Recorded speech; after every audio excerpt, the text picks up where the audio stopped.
Apart from anything else, it's not altogether clear that persuasion is actually very persuasive. I'm a bit of a fan of Bob Dylan, who in his song Brownsville Girl makes the point, or rather he or one of his characters makes the point, people don't do what they say they believe, they do what's convenient and then they repent. A simple question is, what might you do actually to make your product easier or pleasanter to buy? You should not sit there and think my first job as an advertiser is to persuade people of things. Here's another complementary good, a Lufthansa idea which works whichever airline you fly on, called My Sky Status. And you sign up for this thing, tell it where you're flying, which means, of course, Lufthansa know how many other airlines you might be using, and it tweets or posts to your Facebook page, both when you take off and when you're in mid-flight. It's kind of sweet. It also has a little live globe which shows lots of Twitterers in mid-flight all over the world. That's a lovely little creation of complementarity. In other words, we've actually improved the travel experience. I tried in an example of complementarity to get British Airways to give all their best passengers these things I'm wearing, which are Buzz-Not airport-friendly non-metallic braces, which, if you're the sort of person who's sick of taking a belt or braces off when you go through the X-ray machine, makes more difference to your enjoyment of travel than practically anything else.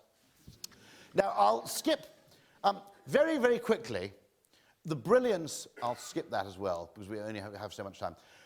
One of the brilliant things to look for in marketing is disproportionality, how very, very small things have a huge effect. This is from a hotel in Sweden, in Stockholm, where those are the lift buttons. Nothing remarkable in that, except those aren't the buttons. That's another row of buttons, another bank of buttons that say ground, first, second, mezzanine, garage.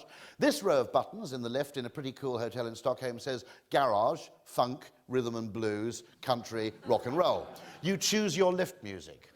Now, at the expense of maybe £1,000 or not much more, they have done more to brand that hotel and differentiate it from other hotels than those many big hotel chains that tell you, this hotel has recently undergone a program of refurbishment of $25 million so that your hotel room can resemble every other goddamn hotel room you've ever seen in your life.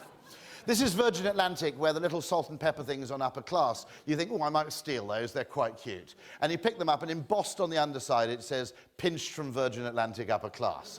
They've actually anticipated your very move. Now, this is... You will remember that years after you remember whether you're in a 777 or an Airbus. Now, that's the glorious thing about marketing, is you can create huge amounts of delight and memorability and distinction with utterly trivial levels of expenditure. This is the member since date in the American Express card. If you ever send someone a new, it doesn't mean anything. I mean, it doesn't actually make any difference to the service you receive.